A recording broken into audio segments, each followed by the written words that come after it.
এইসব ধরনের investigative agency কোথাও কাজ করতে পারবেন না। সব জায়গায় পুলিশ, ব্যুরোক্রেসি, রাজনৈতিক নেতা, এমপি, এমএলএ, মন্ত্রী, মুখ্যমন্ত্রী তারা দলবল নিয়ে গিয়ে হামলা করবেন। ইডি তো তার পিটিশনে মারাত্মক অভিযোগ করেছে, তার 3 অফিসারের মৃত্যু পর্যন্ত হতে পারত। মমতা পুলিশ বন্দুক নিয়ে গেছিল, এ কোথাও তো তারা পিটিশনে বলেছে। অতএব রাজীব কুমার, মনোজ বার্মা তারা যে ডাকাতির নেতৃত্ব দিয়েছেন, ফাইল ডাকাতি, ল্যাপটপ ডাকাতি, আজকে নবতম সংযোজন, মোবাইল ফোন চুরি, এই নিকৃষ্টতম কাজ। অর্থাৎ সবাই দেখেছে। উই আর হোপফুল, বাকি সুপ্রিম কোর্ট নিয়ে কোনো কথা না বলাই উচিত। রাজ্য সরকার যা যা চেয়েছিল সবটা রিজেক্ট করেছে এবং সুপ্রিম কোর্ট তার আইনি প্রক্রিয়া মেনে অভিযুক্তদের আত্মপক্ষ সমর্থনের হলফনামা দিতে বলেছে। আর পশ্চিমবঙ্গ সরকার তার পুলিশকেই বলেছে সেদিনকার সিসিটিভি তো আর বদলানো যায় না, ফরেন্সিকে চলে যাবে, নয় সেদিনকার ঘটনা সিসিটিভি জমা দিতে হবে, দিলে সবাই চোখের সামনে দেখতে পারবেন, ওদের দেওয়ার ছবিতেই ওরা দেখতে পাবেন। আর যদি মুছে দেন সে সুযোগ আপনাদের আছে, ইরেজ করে দিতে পারেন, সেটাও আপনারা মুছেছেন, প্রমাণ হবে। অতএব আগামী দিন কপালে দুঃখ আছে পশ্চিমবাংলার মুখ্যমন্ত্রী মমতা বন্দ্যোপাধ্যায়ের নেতৃত্বে এই চোরেদের গ্যাংয়ের, যারা আজকে রেজিস্টার্ড চোর হিসেবে, ডাকাত হিসেবে, আজকে রাজীব কুমার রিটায়ার করবেন, রিটায়ার হয়তো করবেন, অন্য পোস্টে হয়তো দিয়ে দিবেন, কারণ এখানে তো কেউ রিটায়ার করে না। আলাপন ব্যানার্জি রিটায়ার করেনি, হরিকৃষ্ণ দ্বিবেদীও রিটায়ার করেনি, মনোজ মালবিয়াও রিটায়ার করেনি, মনোজ পন্ত রিটায়ার তো সবে গেছে কদিন আগে, রিটায়ার করেননি, এরা কেউ রিটায়ার করেন না। অর্থাৎ রিটায়ার হয়তো করবেন না, অন্য জায়গায় দেবেন। রাজীব কুমারের স্ত্রীকে তো আবার আগে চুপি চুপি ইনফরমেশন কমিশনের পোস্টে বসিয়ে দিয়ে গেছে। ডবল ডবল চাকরি বলেছিলেন তো 21-এর পর, বলে জিতে এলেই ডবল ডবল চাকরি। ডবল ডবল চাকরি তো 2-3 জনেরই হয়েছে, আলাপন ব্যানার্জির হয়েছে, হরিকৃষ্ণ দ্বিবেদীর হয়েছে, 4টে মেয়ে না 3টে মেয়েকে জামাইকে আইটিসিতে ঢুকিয়ে দিয়ে গেছে। গৌতম সান্যালের রয়েছে, 2টো বেটাই ময়াং জালানের মেট্রো ডিআরিতে কাজ করে, এদের হয়েছে। এবং এরপরে রাজীব কুমারও তো স্ত্রীর আগে হয়ে গেছে রাজীব কুমারের। কিন্তু যাই করুন, আপনাদের পরিণতি খুব খারাপ।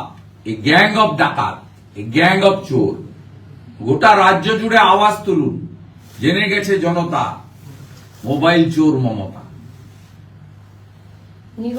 চোরেদের এনার্জি মুখ্যমন্ত্রী মমতা ব্যানার্জি। নির্বাচন কমিশনের বিরুদ্ধে হয়রানির অভিযোগ তুলে চাকুলিয়াতে আজকে ব্যাপক অশান্তি, ভাঙচুর, আগুন, এই সমস্ত ঘটনা ঘটেছে। ভালো করছে, যা করছে সুন্দর করছে, কোনো সমস্যা নেই। আচ্ছা, গতকাল খুব ভালো করছেন, যা করছেন সুন্দর করছেন।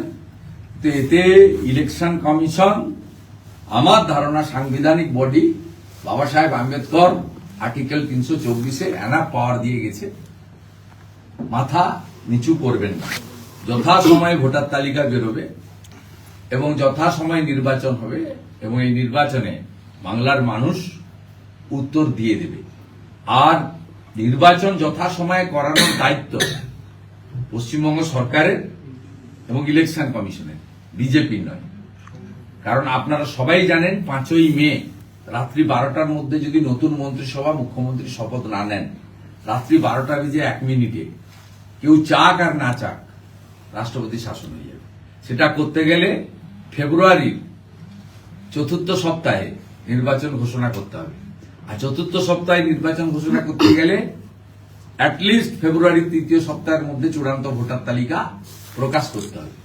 অনেকগুলো ফেজ রয়েছে, revision of the electoral roll, publication of the final voter list, notification of the election, date of election, completion of the counting within stipulated time এবং পাবলিকেশন অব দি গেজেট। যারা নতুন নির্বাচিত এমএলএ হবে তার তালিকা gazette প্রকাশ করা পর্যন্ত দায়িত্ব ভারতের নির্বাচন কমিশন, ভারতের সংবিধান দিয়ে গেছে এবং এটা টাইম ফ্রেমের মধ্যে আছে। 60 মাস পেরিয়ে গেলে কোন সরকার, আপনি চান আর না চান, থাকতে পারে না। তাই আগুন লাগাচ্ছে তৃণমূল, এই আগুনে পুড়বে তৃণমূল, বিজেপির কিচ্ছু হবে না। নেতাজির জন্মদিনে পরীক্ষা নিয়ে এবার রাজ্য কেন্দ্র সংঘাত, 23 জানুয়ারি জয়েন্ট এন্ট্রান্স পরীক্ষার ঘোষণা, পাশাপাশি সরস্বতী পুজো এবং নেতাজির জন্মদিন। আমি জানি না, বিষয়টা জেনে বলবো দাদা। এবং আমি সুকান্তবাবুকে বলবো খোঁজ নিতে।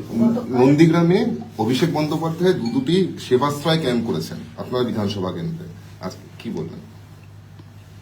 আমি প্রথমত বলবো যে উনি তৃণমূল কংগ্রেসের একজন মানে সেকেন্ড ইন কমান্ড, উনি এবং ওনার পিসি মিলেই পার্টিটা চালান, এটা পারিবারিক পার্টি, কোম্পানির মতোই চালান। তা আমি খুব খুশি যে তারা বিরোধী দলনেতার কেন্দ্রটাই বেছে নিয়েছে প্যারাসিটামল আর ওআরএস এর প্যাকেট বিতরণ করার জন্য। আজকে এই কর্মসূচিতে নন্দীগ্রামের 41টি শহীদ পরিবারের মধ্যে 35টি পরিবার উপস্থিত ছিল না। সাউথ বেঙ্গল স্টেট ট্রান্সপোর্টের হলদিয়া এবং মেদিনীপুর ডিপো থেকে এই বাসগুলো আনা হয়েছিল। মেদিনীপুর ডিপো থেকে দেবেন্দ্র অঞ্চল হাতিয়াড়ি মোড়, দায়িত্বে সুকুমার সাউ। দেবেন্দ্র অঞ্চলটা হচ্ছে কাঁথি 3 নম্বর ব্লকের উত্তর কাঁথির। মিদনাপুর ডিপো থেকে বাস এসেছিল ভাজাচাউলি অঞ্চল, কাঁকুরিয়া পার্টি অফিস, দায়িত্বে বিভাস বেজ। এইভাবে বিনা পয়সা জমা দিয়ে সাউথ বেঙ্গল স্টেট ট্রান্সপোর্টের মেদিনীপুর এবং হলদিয়া ডিপো থেকে লোক এসেছিল, কারণ নন্দীগ্রামের মানুষ প্রত্যাখ্যান করেছে শুভেন্দু অধিকারীর সেবা, চিকিৎসা, পাশে দাঁড়ানো। এটা সারা বছর ধরে হয় এবং আজকে নয়, এটা আমি করে আসছি 2006 সালের 3রা নভেম্বর থেকে। উনি না জানলেও, কারণ উনি তো 11-র পরে এসেছেন, ওনার পিসিকে জিজ্ঞেস করা উচিত ছিল যে শুভেন্দু নন্দীগ্রামে কি কি করত। অর্থাৎ আজকে 41টি শহীদ পরিবারের মধ্যে 35টি পরিবার উপেক্ষা করেছেন। 3-4টি পরিবারকে নিয়ে এসেছিলেন ওরা, যারা রাজনৈতিকভাবে তৃণমূলের সঙ্গে আছে। নন্দীগ্রামের স্থানীয় মানুষ এটাকে উপেক্ষা করেছেন।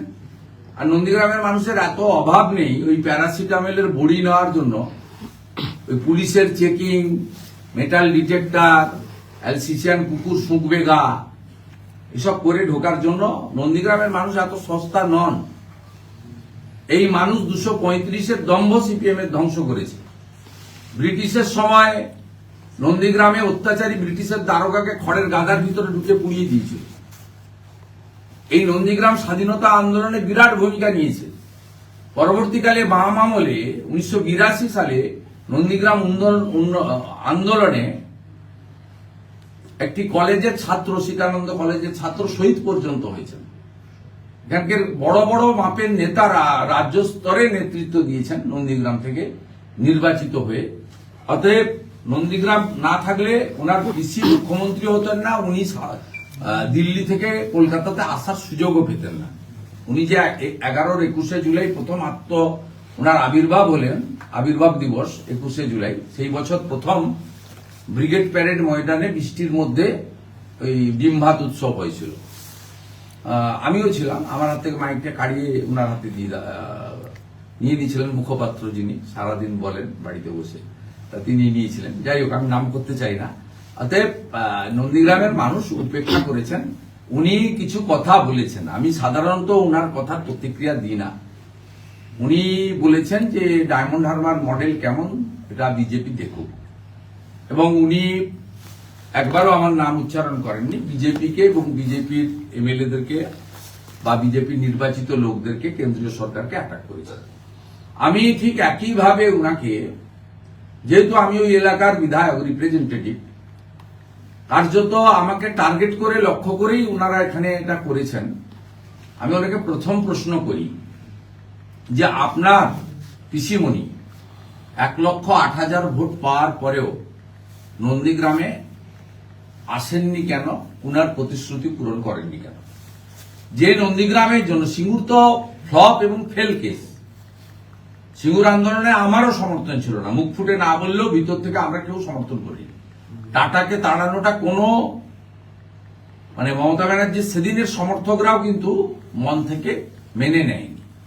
সিপিএম যে কায়দায় আন্দোলনকারীদের উপরে লাঠি চালিয়েছিল তার বিরোধিতা প্রতিবাদ হয়েছিল, তাপসী মালিকের ধর্ষণ, খুন ইত্যাদির প্রতিবাদ হয়েছিল, নিরীহ কৃষক বর্গাদারদের গ্রেপ্তারের প্রতিবাদ হয়েছিল। কিন্তু টাকা চলে যাক এটা কেউ চায়নি সেদিন। সেই কারণে আমি ওই আন্দোলনে শরিক ছিলাম না, যুক্ত ছিলাম না। আপনারা আমার কোনো ভূমিকা সেখানে দেখতে পারবেন না। 2 দফায় যে আন্দোলন করেছিল সিঙ্গুরে, কিন্তু নন্দীগ্রামের আন্দোলন ছিল বর্ষতা বিরোধী আন্দোলন। তৎকালীন মুখ্যমন্ত্রী বুদ্ধদেব ভট্টাচার্য নিজে তিনি বলেছিলেন অপ্রথাগত চিঠি, এইচডিএ নবী অধিগ্রহণের চিঠি দিতে পারেন না। এবং 14ই মার্চ 2007-এর পরে 19 মার্চ তৎকালীন জেলা শাসক অনুপ আগরওয়ালকে দিয়ে প্রত্যাহার করা হয়েছিল আপনার এই নোটিফিকেশন। আমি ওনার কাছে প্রশ্ন করতে চাই, 15 বছর মুখ্যমন্ত্রী কি কি দিলেন? মুখ্যমন্ত্রী নন্দীগ্রামে 12 সালের 14ই মার্চ এসে বলে গেছিলেন শহীদ মিনার বানাবো, সুদৃশ্য হয়নি। গোকুলনগরে 12 ক্লাস স্কুল বানিয়ে দেব, রেসিডেন্সিয়াল, করেননি। সোনাচূড়াতে আইটিআই বানাবো, করেননি। গত নির্বাচনের সময় ব্রিজের প্রতিশ্রুতি দিয়েছিলেন। হ্যাঁ, আমি জিতেছি 2000 ভোটে, কিন্তু মুখ্যমন্ত্রী তো আপনি হয়েছেন। 1,08,000 ভোট তো নন্দীগ্রামের মানুষ আপনাকেও দিয়েছে, আমাকে যেমন 1,10,000 ভোট দিয়েছেন। আপনি মনে হয় জানেন না, 2009 সালে আমি এমপি হওয়ার পর থেকে প্রত্যেক বছর এমপির কাজের খতিয়ান প্রকাশ করি, আর আমি এমএলএ হিসেবেও আমার কাজের খতিয়ান আমি প্রকাশ করি। আমি কয়েক মাস আগেই, যারা জেলার সাংবাদিক আছেন তারা জানেন, রিয়াপাড়া কমিউনিটি হলে আমি আমার কাজের খতিয়ান প্রকাশ করেছি। আপনি যদি আপনার মেল আইডি দেন, আপনার বাড়িতে তো বা অফিসে আমি তো যাওয়া ঠিক হবে না অনুমতি ছাড়া, তাহলে আমি কাউকে দিয়ে আপনার অফিসে পাঠিয়ে দেব। 2009 সাল থেকে অদ্যবধি প্রত্যেক বছর আমার যেটুকু, আমি তো বিরোধী দলের এমএলএ, আগে 60 লাখ ছিল, এখন 70 লাখ টাকা দেয় বিইউপিতে। আমার প্রত্যেকটা ইঞ্চিতে আমি কমা পূর্ণচ্ছেদ করে সমস্ত ছবি, ফটো, কাজের তালিকা করে দিই। আপনাকে এগুলো মিস ইনফরমেশন করেছে। আপনি যাদের নিয়ে আজকে ঘুরেছেন তারা সব খুনি, 1.5 বছর করে জেল কাটা। সুফিয়ান, আবু তাহের, শাহউদ্দিন, শামসুল, এরা সমস্ত ওখানকার নোটোরিয়াস ক্রিমিনাল। আপনার উচিত ছিল দেবব্রত মাইতি 2021 সালে বিজেপিকে ভোট দেওয়ার জন্য হিন্দু চিল্লগ্রামে খুন হয়েছিল, তার বাড়িতে গিয়ে ক্ষমা চাও। আপনার উচিত ছিল 2024-এ 23 মে লোকসভা ভোটের একদিন আগে মধ্যরাত্রে শিডিউল কাস্ট মহিলা 65 বছরের মনসা বাজারে রথিবালা আড়ি খুন হয়েছিল, তার বাড়িতে গিয়ে ক্ষমা চাওয়া। আপনি সঙ্গে কাদের নিয়ে ঘুরলেন? যারা 1.5 বছর ধরে জেলে ছিল দেবব্রত মাইতির মার্ডারের কেসে, সেই লোকগুলোকে নিয়ে ঘুরলেন। আপনি বললেন দিল্লি থেকে কি এনেছি। দিল্লি থেকে যেটা এনেছি দেখুন, জেলিংহামের প্রজেক্ট আপনার মুখ্যমন্ত্রী করেননি। 2000 কোটি টাকা সোনাচূড়ার জেলিংহাম প্রজেক্টকে ভারত সরকার নিয়েছে, এবং 2025-26 অর্থবর্ষে 2000 কোটি টাকা ভারত সরকার দিয়েছে ওখানে জাহাজ তৈরি এবং জাহাজ রিপেয়ারিং এর জন্য ভারত সরকার। আপনি বলেছেন, দেখুন পার্লামেন্টে কোশ্চেনের উত্তর জেলিংহামে, আপনি বলেছেন যে দিল্লি থেকে কি এনেছেন। আপনার পিসি একটা রেল প্রজেক্ট দিয়েছিল ফুরফুরা শরীফ আর নন্দীগ্রাম, জমি দিলে চাকরি পাবে। আপনার পিসি হঠাৎ করে ছেড়ে দিয়ে চলে গেল রেল মন্ত্রক, তারপরে কাজ বন্ধ হয়ে গেল, আপনার বন্ধ হয়ে গেল। আমি মাননীয় প্রধানমন্ত্রীর আশীর্বাদ নিয়ে কেন্দ্রীয় রেলমন্ত্রী অশ্বিনী বৈষ্ণবজিকে দিয়ে আমি নতুন করে এই রেল প্রজেক্ট চালু করি, এবং থ্রু হাইকোর্ট রেল আপিলে যায়নি। 834 জন রেলে গ্রুপ ডিতে চাকরি পেয়েছে নন্দীগ্রাম থেকে এই 4 বছরে নরেন্দ্র মোদীজির প্রধানমন্ত্রীত্বে, অশ্বিনী বৈষ্ণবের রেলমন্ত্রীতে 834 জন চাকরি পেয়েছে।